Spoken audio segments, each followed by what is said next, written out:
I want to begin this episode by saying, first of all, I'm curious because I don't listen to most of our episodes, what the editor leaves in versus takes out.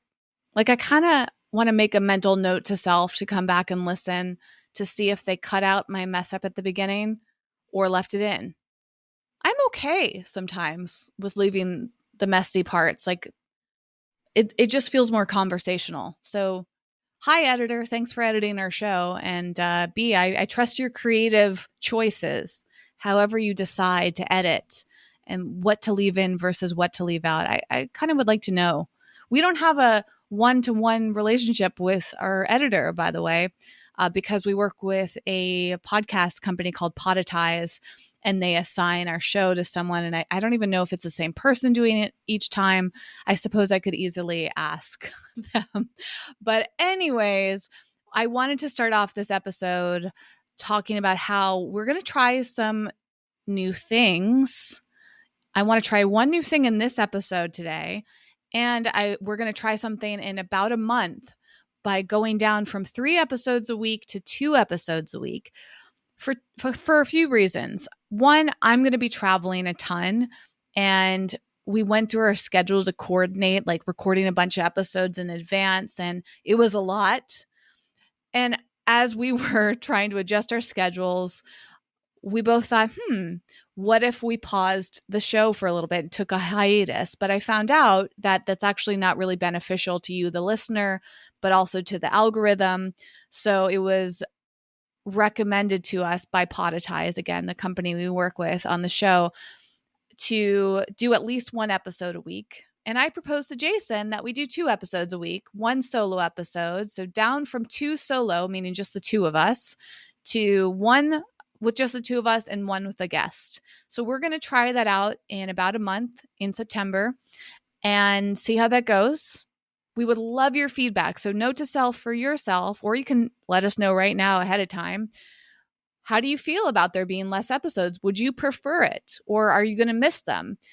We will take some feedback. We'll look at the numbers, the analytics, and we'll decide if we go back to 3 episodes sometime in early 2021, or if we stick to 2 episodes, which would certainly save us time and energy. But I am open to either case, either scenario.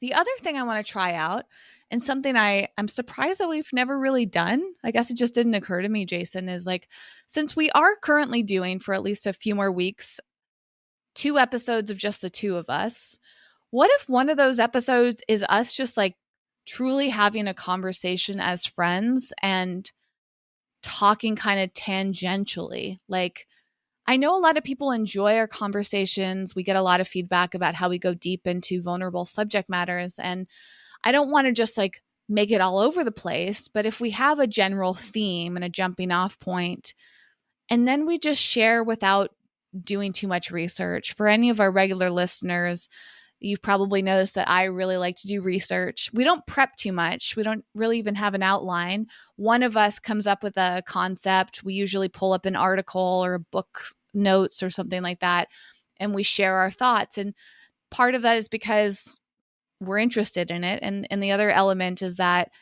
we want to give you information, and we don't want it to just be super biased and opinionated and all of that.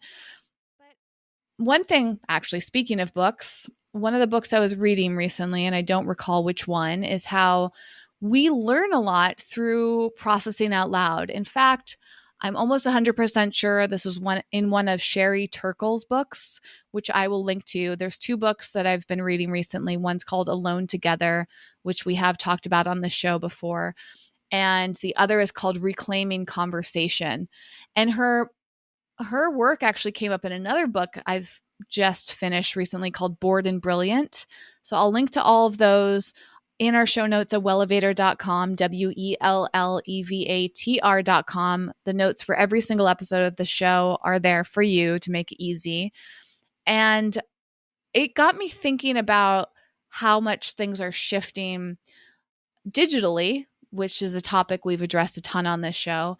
And one element of it, Jason, that I've been reflecting a lot on specifically is how we are at this time where I think a lot of us yearn to do things right. We know a lot of people struggle with perfectionism. And it's that weird balance of like being drawn to authenticity and making mistakes, as I mentioned at the beginning of this episode, versus like polishing things up, making things quick and putting things in sound bites, making them short to reach people's attention spans. And one thing that came up in Sherry Turkle's work is how a lot of people prefer to send text messages and emails over phone calls because they have an opportunity to reflect a lot and adjust and edit versus that fear that some people have of speaking on the phone, which is like making a mistake, you know? And that's something on this show that I try to embrace, but I think I kind of have like some trauma responses in my head to all the years on platforms like YouTube where certainly I tried to be polished and edited, but there would be times where I would make a mistake and people would come for me in the comments. And you see this happen so much on social media. It feels like no matter what you say and how well you try to craft it, somebody gets upset with you. And this is one of the reasons, too, that I think we tend to lean towards research based information on this show, is because I have this fear of not being able to back up what I'm saying. But in Sherry Turkle's work, she was explaining how it's actually important for us to process things out loud verbally, auditorially, because that's part of the way that we process. And I fully agree. I'm a long-winded person. I have trouble making things bite-sized because through speaking for a while, I start to have realizations and clarity.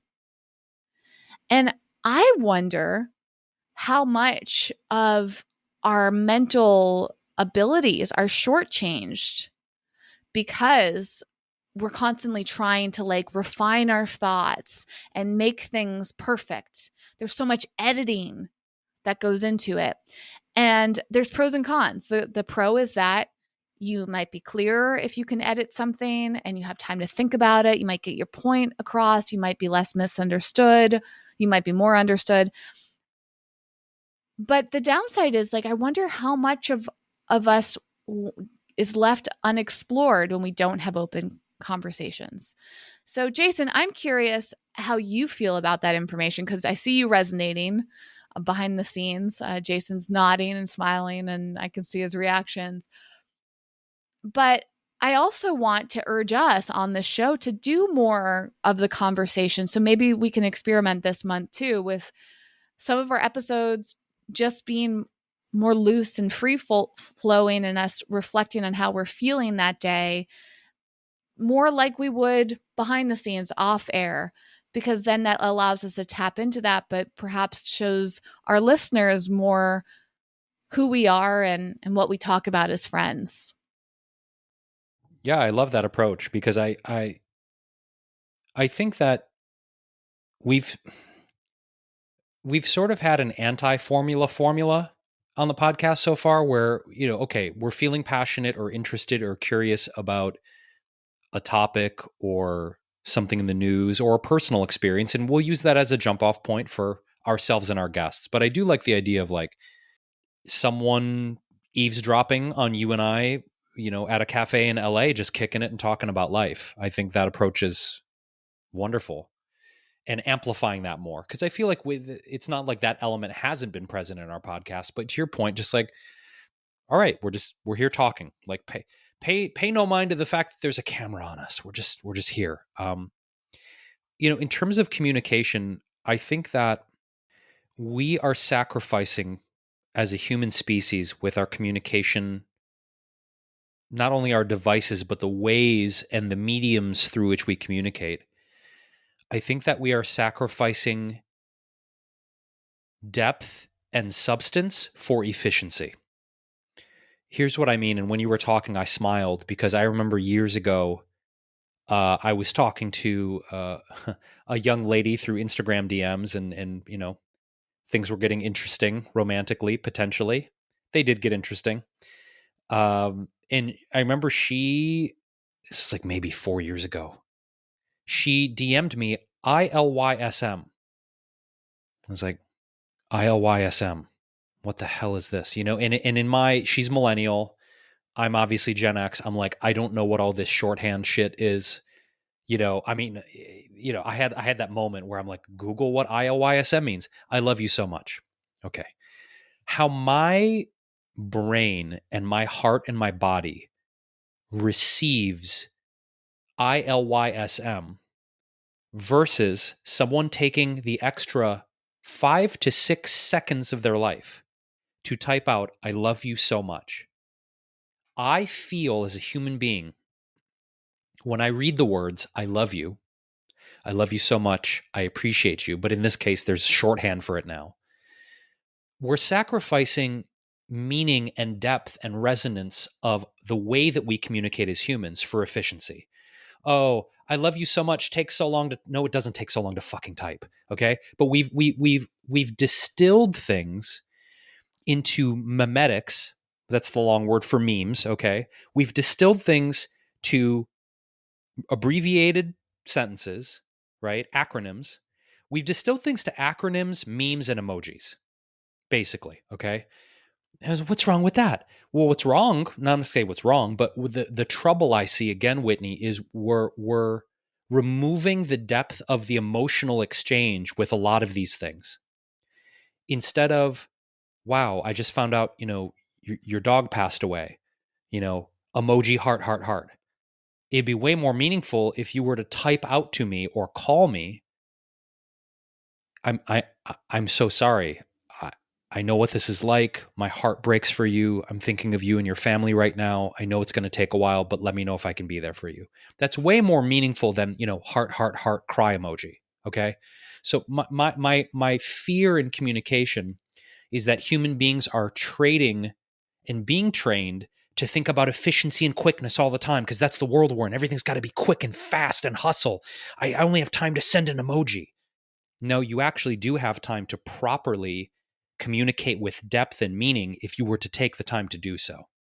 That's my 2 cents on it. And I'm scared and I'm afraid that we're going to be losing a lot of the depth and the nuance of all of this as we go on because people are trained to do this shorthand. They're trained to abbreviate. They're trained. I don't know, Whit. When I get those kind of messages, it doesn't have much meaning to me because I know the person didn't put that much effort. I'm not judging them, but we are being collectively conditioned to do this kind of thing. Yeah. And it's interesting, like you bring up the generational things. Certainly, I mean, I had to stop for a second to think, like, what does that stand for? Oh, I got it. And I pick up a lot of these things. Another one that was interesting for me is the word white, especially in referencing a white person, is now abbreviated to YT. Like that's something I learned on TikTok. And because TikTok tends to skew younger with Gen Z, you'll learn what a lot of these abbreviations mean and what different emojis mean now. Like there's a whole new language that people can speak in emojis. And you and I abbreviate things, Jason. I mean, we have LHF, that's one of our key abbreviations for let's have fun. And we talk a lot. The two of us exchange. We say YY means yes, yes. It's like a kind of exaggerated agreement with each other. Tell them the other one, though. Tell them the other one. Which, I mean, you and I have a lot. What is the other one that you're thinking of? YGDF. Yeah. Okay, go on. Yeah, that's funny. Well, no, we need to tell people what it means, and they might be. Go ahead. Yeah, YGDF means you goddamn fool. It's a term of endearment Whitney and I have for each other, which is it's not meant to be what is the word, besmirching on each other. It's like it's almost like when we want to emphasize something, like no, you need to get that pistachio milk, you goddamn fool. So we'll just put YGDF. So I guess you said pistachio milk. Like, where I don't know. I don't. Did you have a craving for pistachio milk? I kind of do. I've mentioned it twice today, so I must have pistachio milk on the brain. Like 3 trees, pistachio milk. Correct. That is the one. Oh, that sounds good. So to your point, I guess we do, Whitney. You and I do, but it's also context, right? Because if we're doing, yes, yes, let's have fun, get this thing, you goddamn fool. Like we're doing it in a way that's like I'm talking more about the context, which is important here, because you are right. We do that. But I think when something of depth and real emotional weight wants to be communicated, that's a time like write it out and pick up the phone. Like that for me at least. I think the context varies here. Wouldn't you Oh, agree? for sure. Yeah, absolutely. But again, it's all in the eyes of the beholder, the fingers of the beholder. Like, what do they mean when they write those things? And maybe for them, it does mean something. It reminds me also how LOL became so popular, and now I don't know if it's as cool to write LOL. I don't think it is. I think most people will use the emoji, which is either the Yes. crying emoji or apparently that's gotten old. So now they use the dead emoji, which is like the skull. So like you're laughing so hard you're dead. Like that's like I think the cooler one. Or like, there's all these different the emoji language changes a lot. And it's interesting because I actually really enjoy emojis. I use them a ton. And I think that they just show another form of expression. But like LOL or even like ha ha ha, writing that out, I write those. And I've noticed some people writing them at times where it feels inappropriate, if this makes sense. Like my brain went to this one guy I had casually dated years ago who would just write it so much that I was like, okay, first of all, LOL like starts to lose its meaning because you're probably not actually laughing out loud. So it doesn't even mean what it originally was supposed to mean. But like some people write it as like, I think to convey that they're feeling insecure. Like they'll write a statement and then they'll write LOL. So it like takes away any potential like awkwardness, And I wonder, like, writing something like I love you so much, like it makes it more casual because what if she wrote that sentence to you, Jason? And I'm not exactly sure which girl you mean. I have two guesses in my head, which we don't have to share, but I'm like, I know enough about Jason's dating history to have two people that I could imagine him exchanging these messages with. And I was like, I don't think either of them got to the love stage. So maybe it wasn't like, I really love you. Maybe it's just like, oh my gosh, you're so great. I love you so much. And it's casual. And to make sure that it came across casual, she used the abbreviation. And I think that that's part of how we protect ourselves. And that's a huge part of this conversation. It's like we protect ourselves emotionally, whether it's the fear of being rejected or misunderstood or putting out a lot of energy, using a lot of time, which was another big reason that Sherry Turkle found people were using text, is because it saves them so much time. And a lot of people have this fear of if they get on a phone call, it's going to take more time than they want and they're going to be exhausted, or it's going to be awkward to get off the phone, or there might be awkward silences. So it's like protecting ourselves from the potential emotional hardships. So if we make it casual through emojis and abbreviations and text that we can edit and sometimes even unsend certain texts, it depends on the platform, we are protecting ourselves from the possibility of being rejected. Does that make sense? Oh yeah, 100% it does. I mean, yes. Yeah, I actually I was dating a young lady in high school who did this. We had been dating for a while and we were getting Wait, serious. And context. She was in high school or you both were in high sorry. school? Yeah, this is important. Important to clarify. We were both in high This wasn't school. last year. No, no. Not that not doing that big of an age gap. Yeah, we were both in high school and God, I haven't thought about this in years. I would tell her I loved her and she would not say it back. She would say instead, je t'aime, which is I love you in French. It didn't carry the same weight for me. And I think she did it. We never had the conversation because I was not emotionally evolved enough to have the conversation at 16, 17. But I think she did it because it didn't have the same weight. Like I love you, I believe, had a weight to her and she would not say it. So she would only say je t'aime, and it drove me absolutely fucking crazy. I was like, just say it. Say it. But to your point, I think that is reason, Whitney, is people are afraid to put themselves on the line. They're deathly afraid of being rejected. They're deathly afraid of not having their loved returned to them in the way that they want. So they play it safe. And they do it through ILYSM or JTM or whatever their version is, because we as human beings, many of us are absolutely fucking terrified of having our hearts broken or not having the love we want returned to us. Totally makes sense. And even in professional exchanges, I mean, a lot of people prefer to send emails and get terrified as well whenever their boss or manager wants to have a meeting with them. It's like, oh my gosh, we have to have a face-to-face or a, Zoom or in-person meeting or a phone call. Like, it's scary. What are they going to say? And am I going to be prepared? And are they going to tell that I'm uncomfortable or upset or whatever else?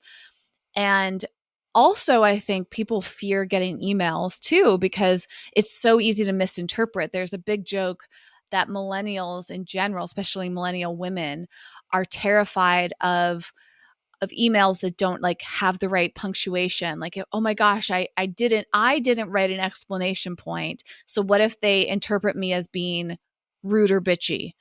And oh my gosh, my boss or my manager or whoever didn't write this word, and they just said thanks with a period, so they must be mad at me. It's like all these misinterpretations we have through text message, but that still feels safer or less energetically exhausting than having a phone call. Too, Jason, like the classic examples in my life where I've avoided phone calls.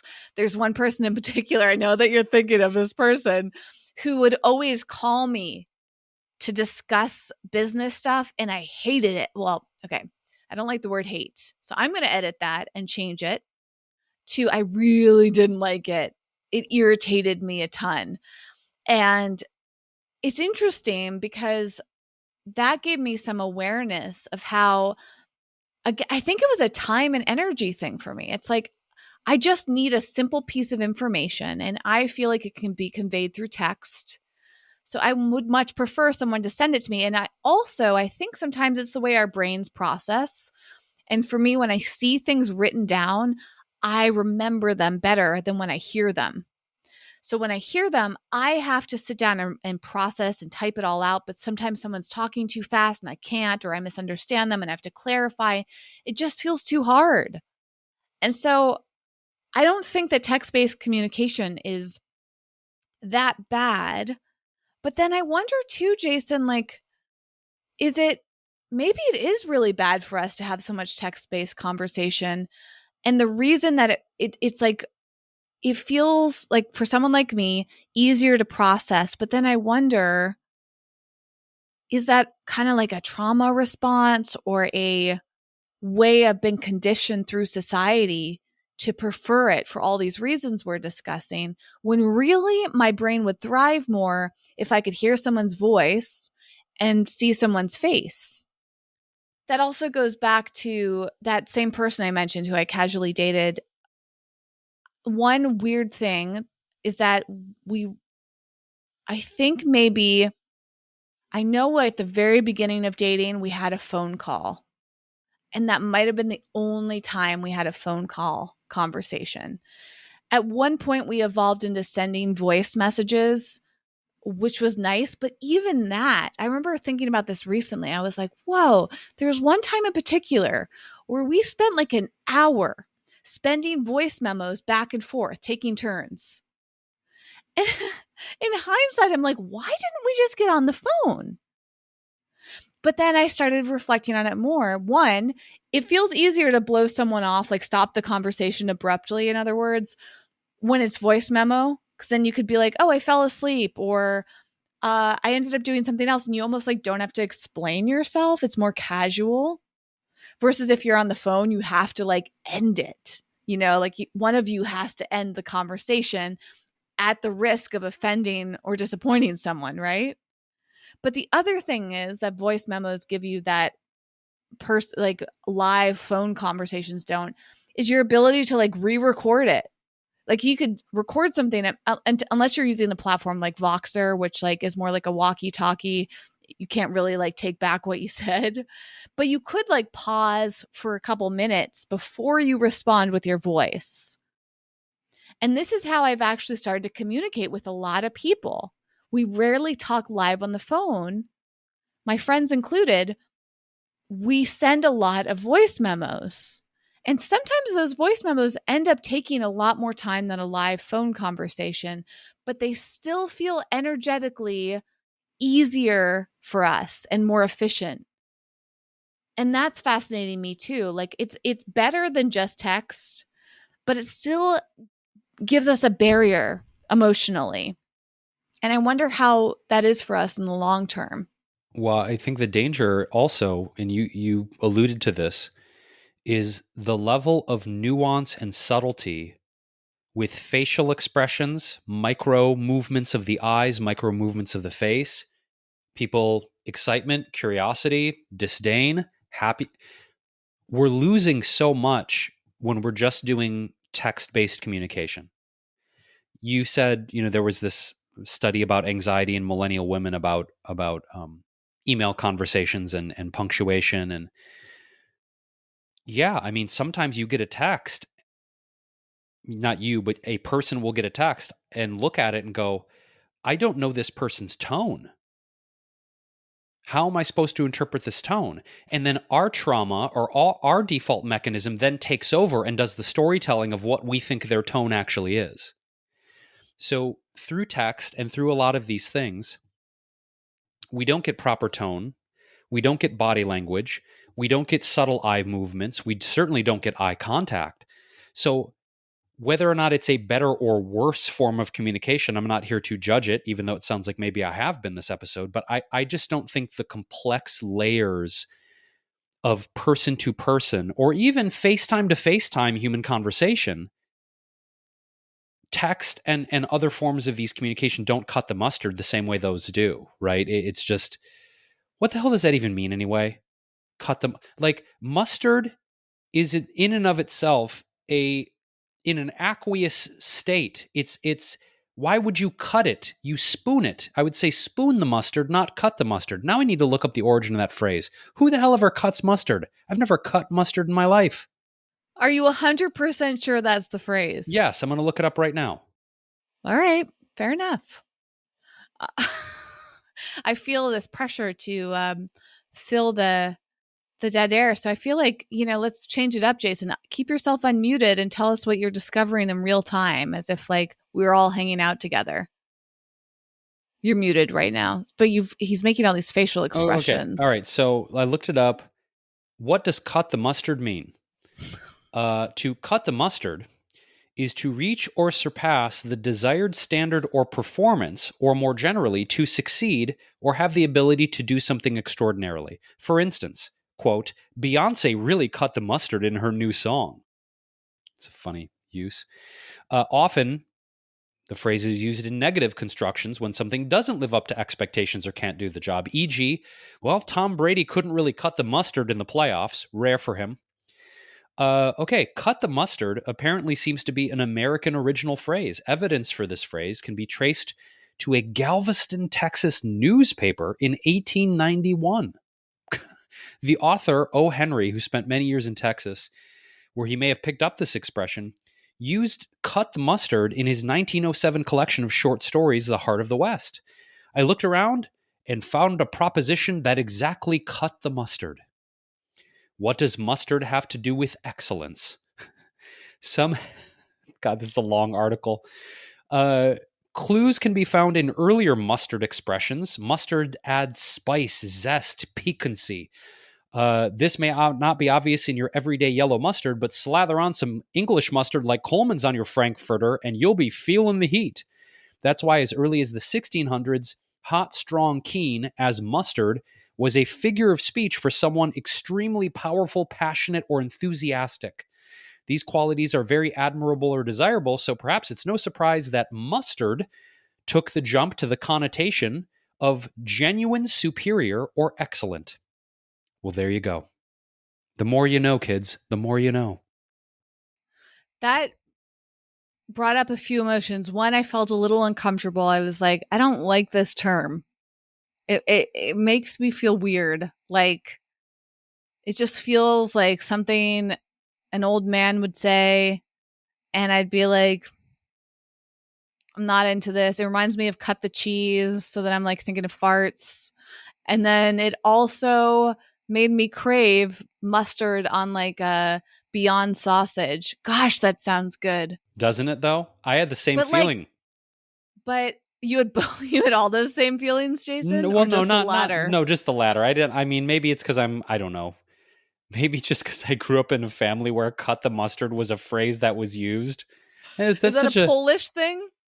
well. We did eat Maybe. a lot of brats. We did eat a lot of frankfurters and God, kielbasa that growing sounds up. good. So God, doesn't a Beyond brat just sound like with a nice spicy mustard, huh? Yes, pretzel bun. Give it to me. oh my God, that sounds good. I feel like that meme. Have you ever seen that Leonardo DiCaprio meme where he's like kind of biting his fist Oh yeah, from because Wolf of he's Wall like, Street. yeah. Yeah. um this reminds me too, just as a complete tangent, since we started talking about Beyond Meat, that one thing I thought we would touch upon on our podcast, This Hits the Spot, which, by the way, for you, the listener, we have a new podcast. It's private for our newsletter subscribers and patrons. And it's called This Hits the Spot. We talk about products, a lot of food, and other things. Like we just did one on body care. But we haven't talked about the Beyond Chicken, right? Like that didn't come up on the show, I don't think. And I feel like why not talk about it right now since we're talking about Beyond Meat and we're kind of having a loose conversation on this episode. So, context, I was on a road trip a few weeks ago and I have a Tesla. I drove, I have to plot my whole road trips based on the Tesla superchargers. And basically, you can get in the car and plug in where you're going, and it will tell you where you have to stop and for how long. So, a lot of times, I don't know where I'm going. And I mean, aside from the destination, and it somewhere outside of San Francisco. I forget exactly what this area was called. It wasn't like near San Francisco, it was a little further east. And I ended up at the supercharger at this huge outdoor mall. And I'm just looking around. It was about lunchtime. I was curious what was there. And I found this place called Next Level Burger. Is that what it's called? Um, it was inside the Whole Foods. And I'm just like casually scrolling through the menu. I wasn't even intending to go. And then I saw that they had the brand new Beyond chicken tenders there. Not only that, but they had this incredible sandwich. And I sent a screenshot to Jason, and he was like, "Oh my God, you have to get it and you have to bring me home some." And I'm like, "What? Like, I'm like 6 hours away from Los Angeles, and you want me to bring you back a sandwich?" And he's like, "Hell yeah," because right now it's really hard to find, or at least it was a few weeks ago, hard to find the Beyond tenders. And Jason and I, we're fans of Beyond Meat. I'm an investor in Beyond Meat. Side note, but not influencing my opinion on them.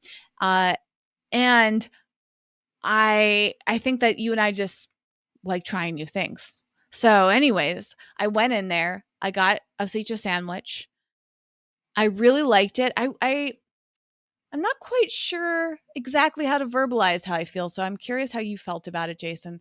I would say I was very impressed with Next Level Burger. And had I not been limiting the amount of sugar I'm eating these days, I would have loved to have one of their milkshakes. If you had been with me, what I would have asked is for you to get a milkshake, and I would have had like a few sips or scoops of it, depending on how thick it was. It looks so good. But their burgers were just so impressive. Like, if you're listening, even if you don't live near a Next Level Burger, which I think they're all like north of Los Angeles, at least now, just look up their menu. Like it's just fun. Look up their Instagram because like it's very drool worthy if you can handle it. And anyways, if you live near there, you got to go try it.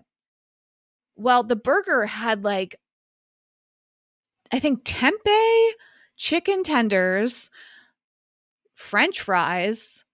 You could choose different buns. I actually got mine in a bowl because that's what I prefer over like bread.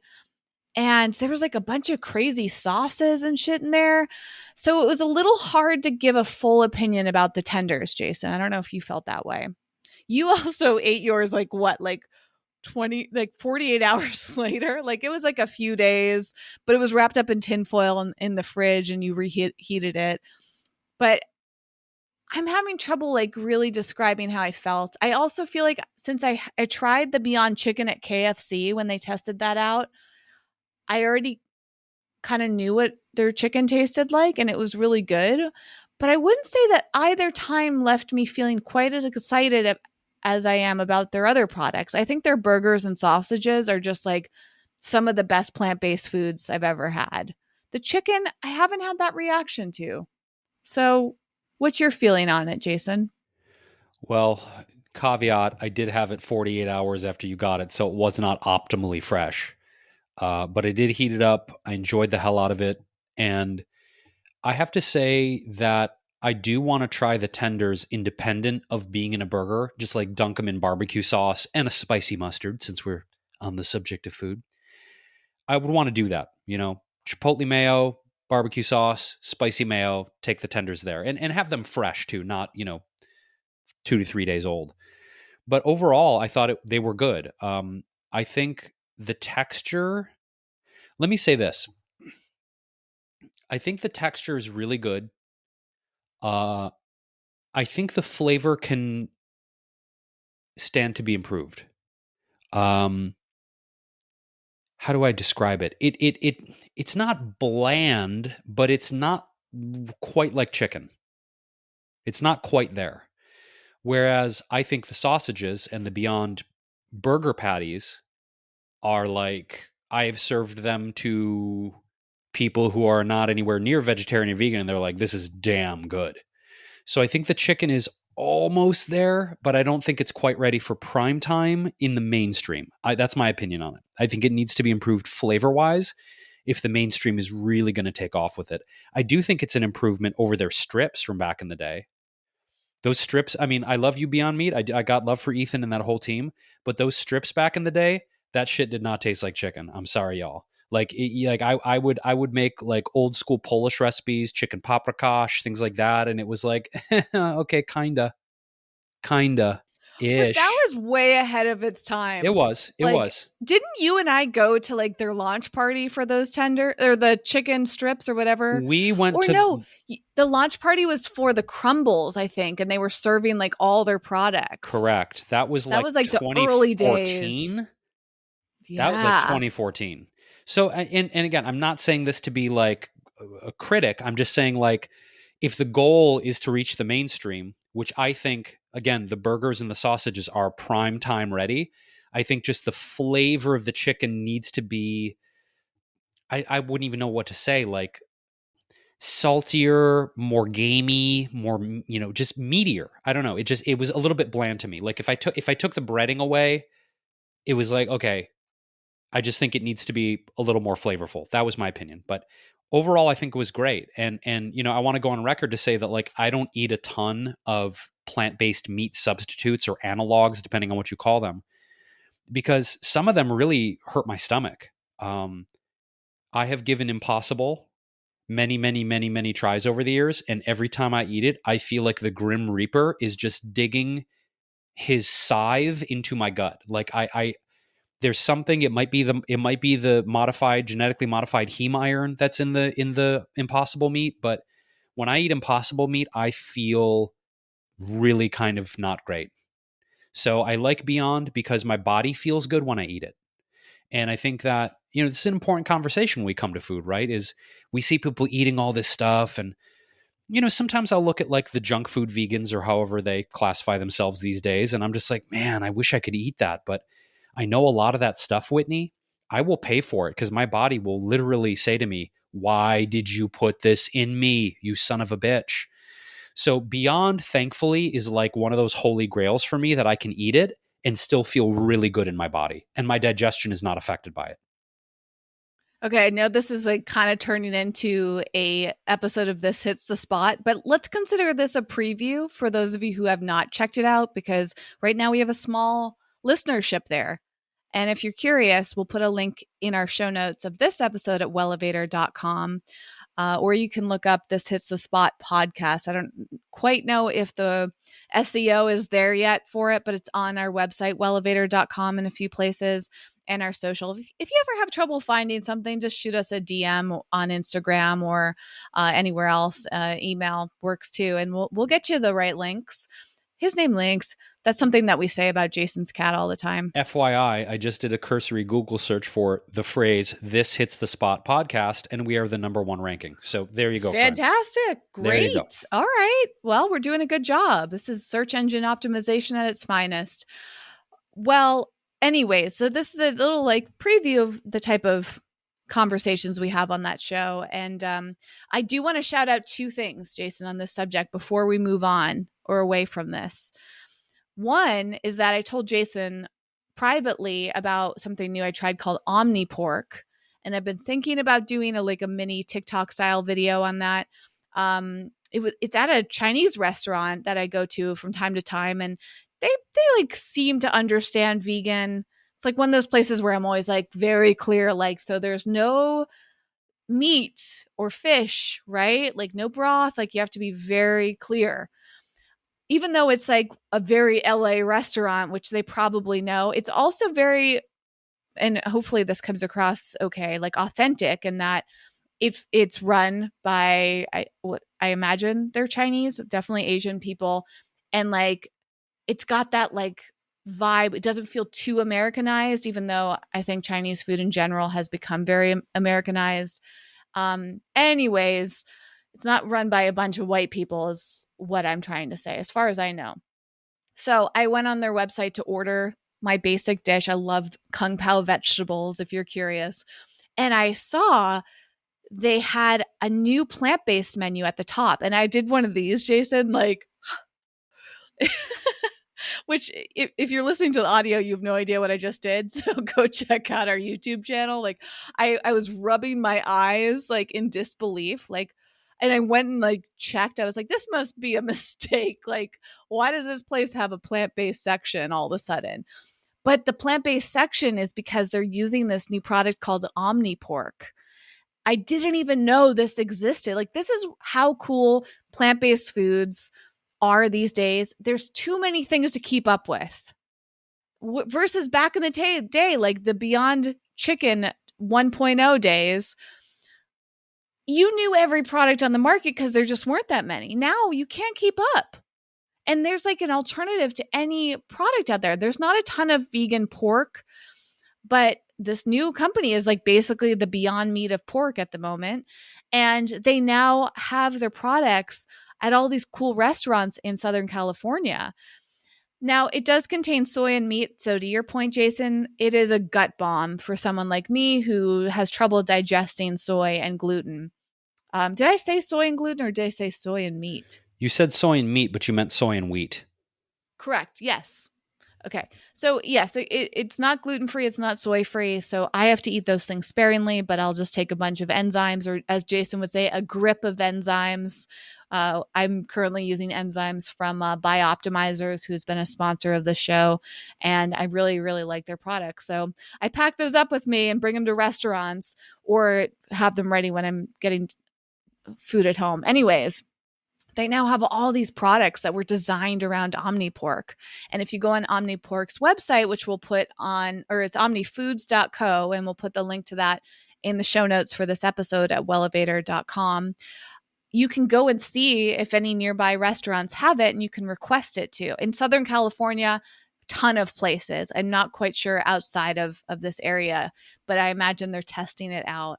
And it's really cool. It's worth having. I think to your point, Jason, it's similar to the Beyond Chicken Tenders where like the taste isn't fully there. It's got a neat texture, but I never really ate a ton of pork before I went plant-based, and I don't really know how different it is from chicken, if that makes sense. Like I feel like it's chewier or something. But anyways, it's just cool. Like it's just cool to see that as an option. And they had it in like their dumplings and their pot stickers, and they had a ma pao tofu with the pork in it. Like they like turned all these traditional or Americanized Chinese foods into fully plant-based options, and it just like brought me joy. The other company I want to shout out on the opposite end of the spectrum is Dr. Pragers. If you are someone like me and Jason, and you're laughing, but like, because they're old school, I imagine, is that why you're laughing? No, but legit, Dr. Pragers has a very special place in my heart these days. I just tried a product of theirs that just blew my mind because of my food sensitivities and because I tend to eat lower carb. I was blown away. They have soy free and gluten free products. I think most, if not all, of their products are both soy free and gluten free. They have all these different chicken tenders, which are great in the air fryer. And Jason, they have an alternative to Beyond Meat and Impossible, which, like, to me, the taste of it tastes like the two combined. It's like got the good texture. It's got some of the flavor, but a lot of people don't like Beyond Meat because it's like so flavorful. Impossible like has a little bit duller taste, I think.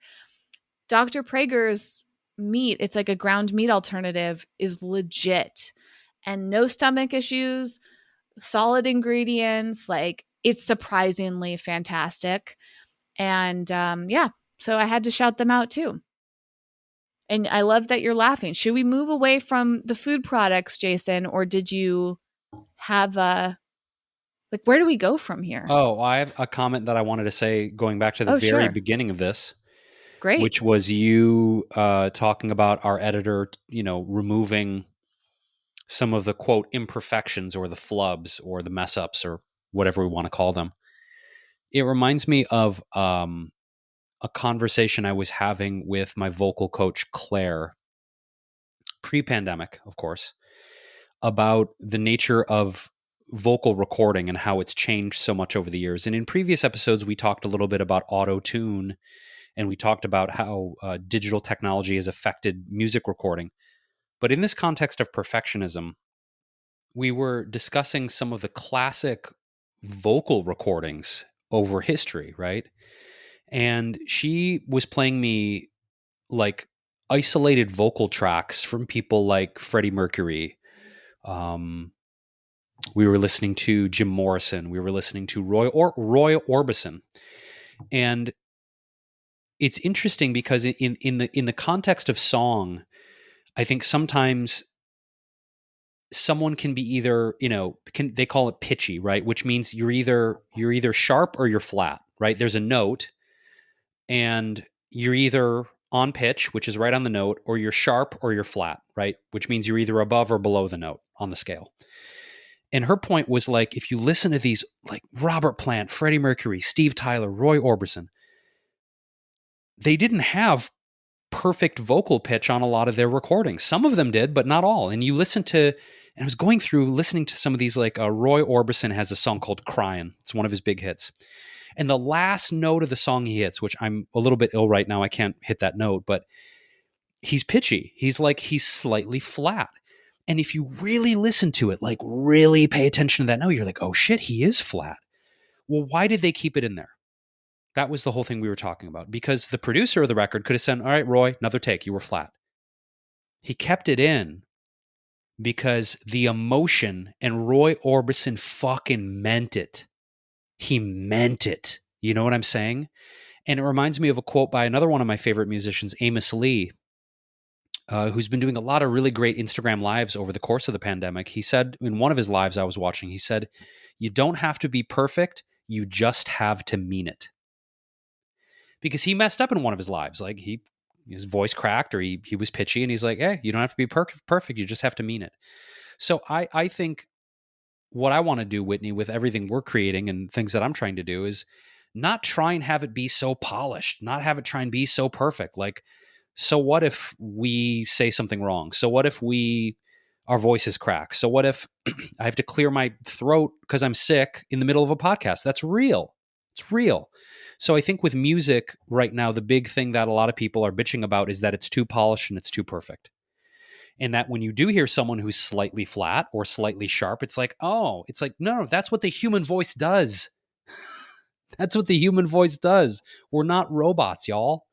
So I just wanted to say that, going back to this idea of our collective cultural obsession with perfectionism, is that I think in some cases, we lose a lot of the soul and we lose a lot of the meaning, which goes back to our point about communication we were talking about, Whitney. Is like, I don't want to lose soul and meaning in music or any form of communication. Music is a form of communication, to try and make things too perfect. Because if we lose the meaning and we lose the emotion and we lose the soul, fuck it. Just fuck it. Then what's the point? Then robots can do it. Exactly. And that's what I was going to say. It's like a lot of human beings have this fear of robots taking over, but are we just becoming more and more robotic to the point that we won't even be able to tell the difference between ourselves and robots if we're always trying to do things perfectly and not make mistakes? And I think that's like part of our big fascination and the reason that we go like evolve technology in that sense, because technology helps us save time and money and all that efficiency, but also like reduce human error, and we start to associate human error as something negative, but that truly is where our humanity and our soul is, to your point, Jason. And I think that we have to practice recognizing that, and it makes me wonder like how relationships will evolve over this time, because we've talked about dating in general just starting to feel really robotic. Like people lose their soul when it comes to that, their humanity. They're on an app swiping and it's like they forget that there's a real person on the other side of all these judgments we make. And then you can basically present yourself through your bio, through your communication, through your social media as being really perfect. And maybe in your first dates, everything's perfect and polished. But then the reality sinks in over time that that person that you were introduced to is not really who you're dating. And then it's like almost a subtle catfish. And that's really disturbing because it concerns me when people end up in relationships and something changes and they're like feeling stuck or sad and they have to go through divorce, and like the trauma of leaving the relationship or the breakups, all of that are just really hard to watch. And especially sad if somebody got into something thinking it was one way, but then didn't really get to see the real person until later. And I think we see this so much on social media and podcasts and other platforms where people can draw them in through all of this polish, but then they lose the trust. And I think ultimately trust is so important and soul is important, like you're saying, and connection. I value them so much. I don't want those to be wrung out of me. And I spend a lot of time trying to achieve that. But both of us have, Jason, like we've talked about this very openly throughout the show. It's like we've experienced what it's like to polish ourselves and present ourselves and shape ourselves, mold ourselves. But we also experienced that they never really were worth it. And they didn't lead to any of the things that we thought they were going to lead to. So we might as well just be ourselves. And same thing with relationships. Do you want to be in a friendship, a romantic relationship, a family relationship with somebody who's not really who they say they are in the beginning? Do you want to feel deceived? Wouldn't you rather just be relaxed and truly be yourself? And I think it's tough. It's not an easy answer, and it's not that black and white, because I found the more that I try to embrace authenticity, I'm also recognizing how hard it is sometimes because there is so much rejection. And I too want people to accept me. I don't want to be seen as unattractive when I don't wear makeup, I don't, I've talked a lot about the aging stuff. Recently on TikTok, I saw a lot of videos about Sarah Jessica Parker. I think they might be filming like a new Sex and the City movie or something. And there's all this footage of her and people commenting, oh my God, she's so old. And then there was a photo of her where I don't think she was wearing makeup and people were like, whoa, look how bad she looks. And that's such a common reaction that it's so messed up. It's like, yeah, people age. Yeah, not everybody wears makeup. And then meanwhile, in the past few days, I've seen all these posts about Jennifer Lopez showing off her body. She's just turned 52. People are like, oh my gosh, look how great her body looks for 52.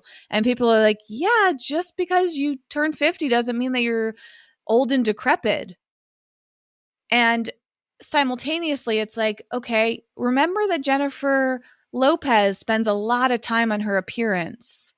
So, yes, it's great that she's celebrating herself, but she's also somebody that's constantly polishing herself for all that I know. I don't know enough about JLo. I assume that she's regularly working out and regularly thinking about her diet and working with professionals and maybe doing special things to her hair and her, who knows? I don't know what her regiment is, but my point being that she is a polished person.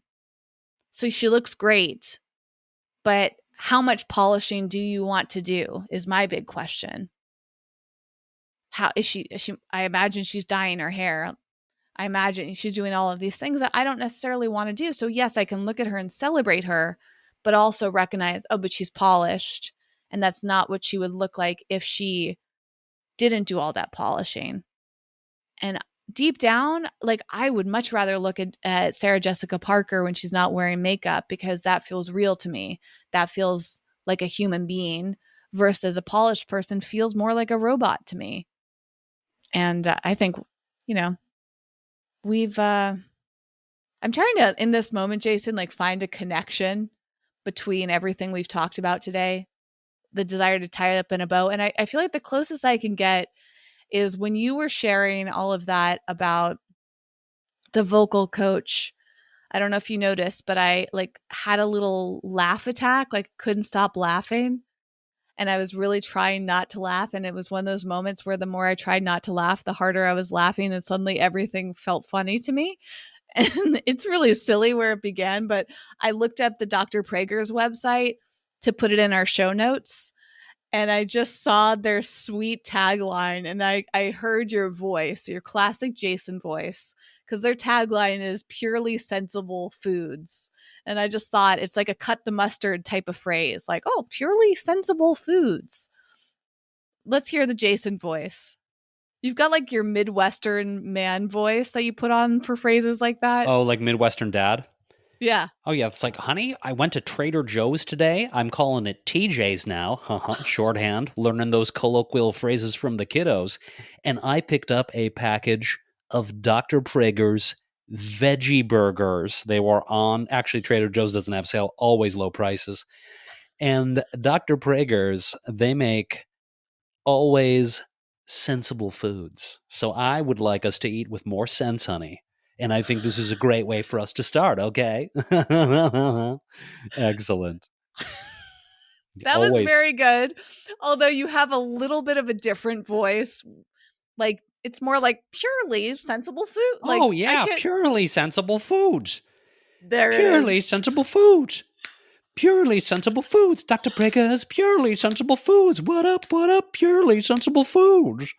You're welcome, Dr. Pragers. You can use that however you want, royalty free. Really? You're going to Kidding, give away kidding, your usage. I don't know about that. kidding, kidding, But, maybe kidding. they'll want to sponsor the show. Now Yeah. they're like, we don't need to sponsor the show because they Yeah, just gave right. us lots of free press. And you know what? I'm happy to do it because when you look at their website, I just picture like all these really kind human beings working for them. And like, they're just very pleasant. Like, there's just something that makes me feel good about them. So go check out their website to feel good. They're from New Jersey, so not quite Midwestern, but I have family in New Jersey. Um, Although it also says something about California in here. I'm a little confused, actually. I'm a little confused about where this company is based, but you know what? That's all right. We all got work to do. They have delicious foods. Give them a try.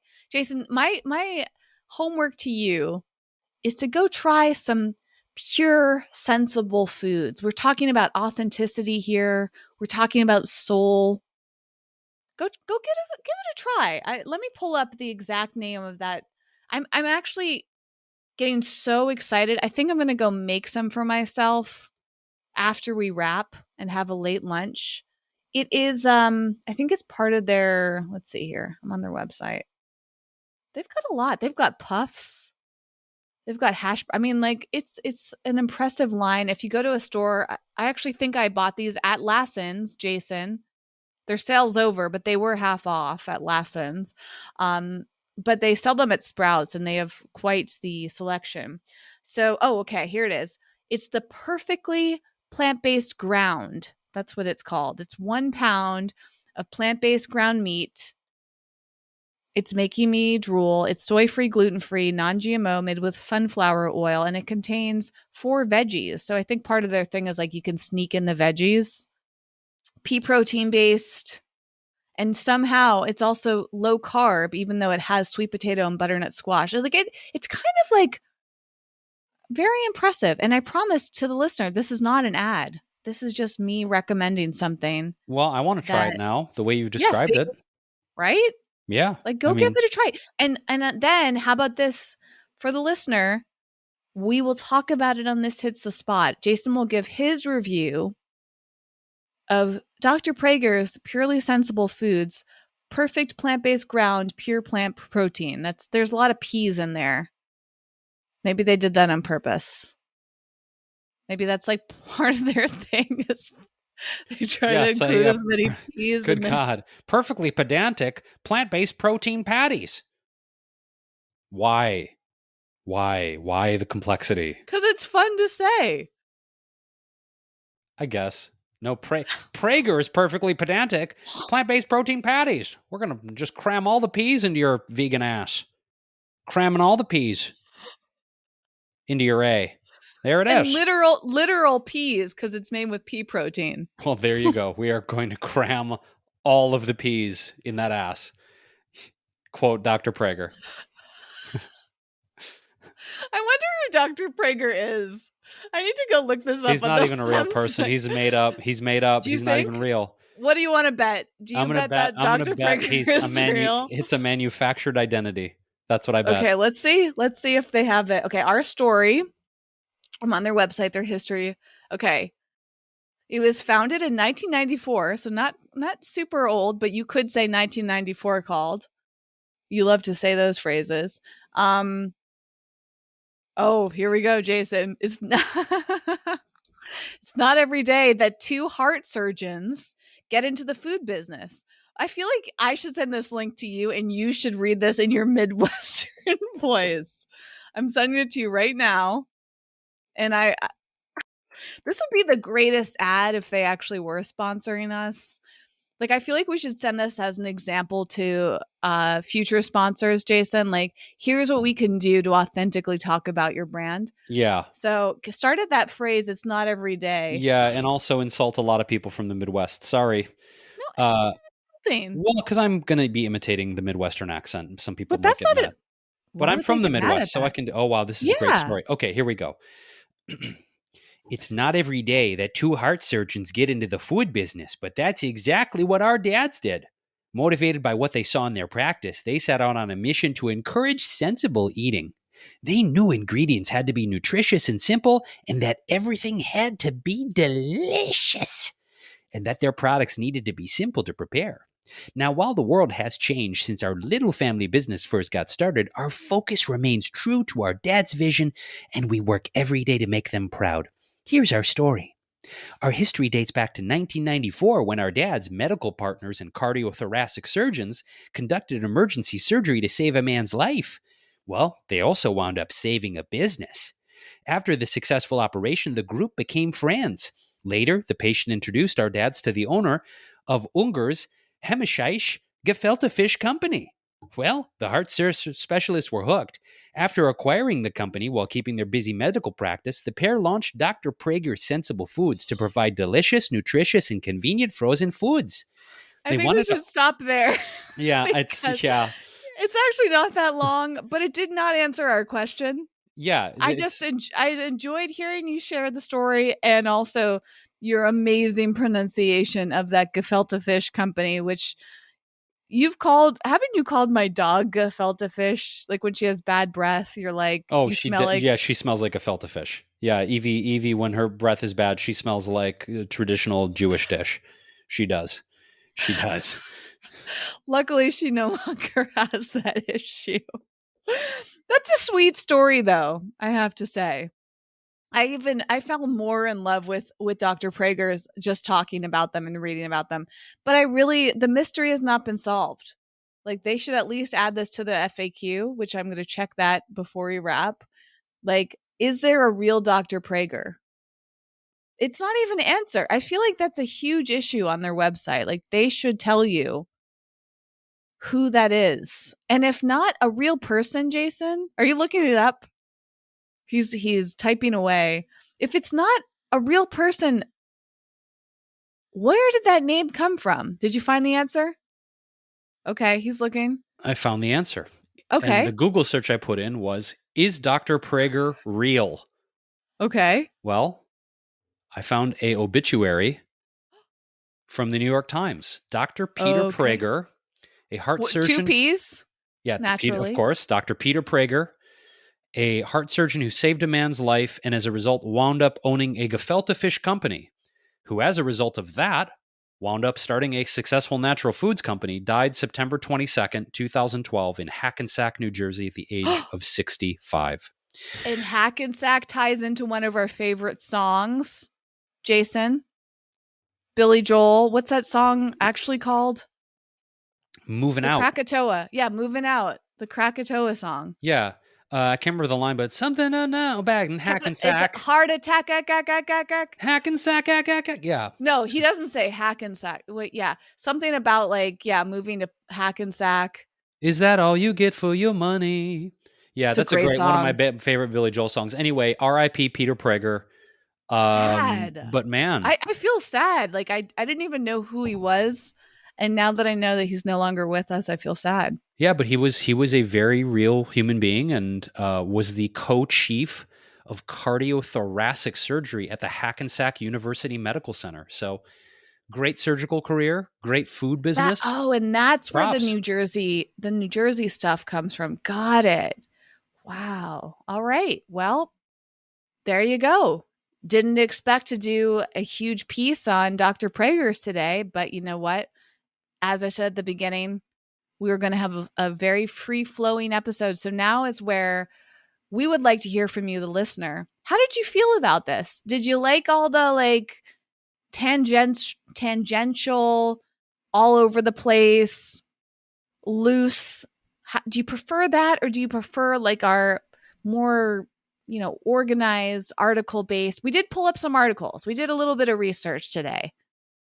But we really value your opinion privately, publicly, especially when it's nice. We got a really nice review recently, actually. I feel like I should pull that up, but I might not have time to get it all in the time. But we've sometimes get these reviews from people that are so kind. And then we get new supporters. I think we've already mentioned this, but worth mentioning again how we had this surprise larger amount of money on Patreon, which was just so awesome. Like, we get blown away. Also, I found a message on Patreon, Jason, from, gosh, I don't want to mess up this person's name. I'm going to pull that up too. My computer's running a little slow, but we had a sweet private message from one of our Patreon supporters about how much she loves our show. And that stuff just goes a long way. So please send us a message. Tell us how you feel. My computer is too slow for me to do all of this. So for the sake of not slowing down our podcast, I'm going to close all these windows that I was trying to open. But we hear you. We read it. We appreciate you so much. So if you want to tell us, did you like this show and this episode? If not, do you like another episode? Is there something entirely different that you would like to see us do? We're open to that. B, how much Dr. Pragers did you go and buy after listening to this? So we can report back to the company and say, hey, listen, if you saw a spike in sales, it's because of us. We would like to be acknowledged. And if not, Dr. Pragers, did you go buy or try any of the other foods that we discussed? Have you listened to This Hits the Spot? If I could do a survey after every episode, I probably would, because I love just knowing feedback. You guys matter to us. You, the listener, matter a ton, more than you probably know. So thank you for listening. And I'll leave it to Jason to do the official wrap because I feel like you do it so well. And also, Jason, I feel like it may be a auditory cue to your animals because at the end of every episode, you usually say, "With all that said," that's like your phrase that you say when you're ending. And I wonder if the animal, I think you're going to have to do what you've done one other time, which is say your signature ending phrase and then go open the door and see if your animals come running in. Okay. Because I think that they have learned that you say that at the end of episodes, and now they're like, okay, Dad's done with the podcast. We're free. Okay. Well, with all that said, I don't know if it's going to work. See, maybe if it's not authentic, it doesn't work, but let's see. He's opening the door. I said, with all that said. Well, or no, you actually say, with that being said, Jason. With that being said, I think we just defeated your theory. Yeah. Alas. Either that or it does not work. It's like maybe a very specific, authentic vibe that they get. Maybe they can tell that you're trying to I'm baiting them. I'm baiting them. Yeah, that's your what it is. Your animals are quite smart. Yeah, also, they know I'm baiting. It's a warm day in July. Maybe it's too hot for them to move. That's been the case before too. They've been lazy little turds today. They have. They just lay around all day. So yes, fair enough. With that being said, follow us on our website. It's wellevator.com, WELLEVATR.com. We release new blog posts every week. If you haven't joined our newsletter list, we send them out every Friday with resources for your wellness, for your mind, your heart, your being. We love to share resources on our blog and our newsletter if you want to take advantage of those free resources. And as Whitney mentioned, if you are into this, if you're loving what we're doing and want to support us energetically and financially, you can click on the Patreon link in our show notes for this episode. And for those of you who are still listening, it is patreon.com, patreon.com/wellevator, WELLEVATR.com. And you can join us and support us for as little as $2 American per month. Easily doable. So that's it for now, y'all. We love you. We appreciate you. Oh, actually, someone did come to say hi. Oh, you were late. You were super lazy on the uptake, kid. Come here. Oh, yes. She says, I am a baby rhino, a baby hippo, and I'm gonna snort. That's good snorting. That's good ASMR. Yeah, that's good mic snorting. Anyway, goodbye from Bella. Goodbye from me. Goodbye from Whitney. Thanks for getting uncomfortable with us, and we will catch you with another episode very, very soon. We love you.